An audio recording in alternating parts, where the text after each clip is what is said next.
బాబు రండి, సుభాష్ గారి జాబ్ మేళాకి రండి, మీ సర్టిఫికేట్స్ అని తీసుకురండి. మిమ్మల్ని 10 to 5%, 20% వరకు కార్పొరేట్ ఉద్యోగికి మిమ్మల్ని అమ్మేస్తున్న అవక్ అయ్యారా? నేను కూడా అలాగే అవక్ అయ్యాను. నిజం తెలిసిన తర్వాత సీరియస్ గా మీరు కూడా అవక్ అవుతారు. సో మీ అందరినీ కూడా సుభాష్ గారు జాబ్ మేళా, గుడ్ మేళా అని చెప్పి పిలుస్తున్నారు కదా. మీ సర్టిఫికేట్స్, మీ టాలెంట్ కార్పొరేట్ కి తాకట్టు పెట్టి 5 to 10% ఆయన మీ సాలరీలో కమిషన్ మాట్లాడుకుని మిమ్మల్ని అందరినీ కూడా ఒక బిల్డర్గా అమ్మేస్తున్నారు. ఆయన నియోజకవర్గంలోనే కాదు, కాకినాడ ఈఎస్ఐలో మరీ దారుణం. వాచ్మ్యాన్ దగ్గర నుంచి డాక్టర్స్ వరకు ప్రతిదీ కూడా ఆయన డబ్బులు కమ్మారు. ఈ గాడిదనే అతను సుభాష్ ఎప్పటికీ మారడు. ఈయనతో పాటు అమలాపురంలో ఇద్దరు తోడుదొంగలిద్దరు నిజంగా టీడీపీ పేరుని చెప్పి మొత్తం రాష్ట్రాన్ని దోచేసుకుంటున్నారు.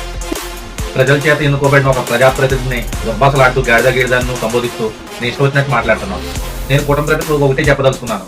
ఇలాంటి సన్నాసుల మీద అర్జెంటుగా సుమోటోగా కేసు స్వీకరించి వీళ్ళ మీద తగిన చర్యలు తీసుకోవాలి ఈ గవర్నమెంట్. ఎందుకంటే గవర్నమెంట్ మీద వ్యతిరేకంగా నిరాధార ఆరోపణలు చేస్తూ ఇష్టం వచ్చినట్టు మాట్లాడుతున్న ఇలాంటి వ్యక్తుల్ని మనం ఖచ్చితంగా వీళ్ళ మీద చర్యలు తీసుకోకపోతే రానున్న రోజుల్లో చాలా ఇబ్బందులు పడాల్సి వస్తుంది.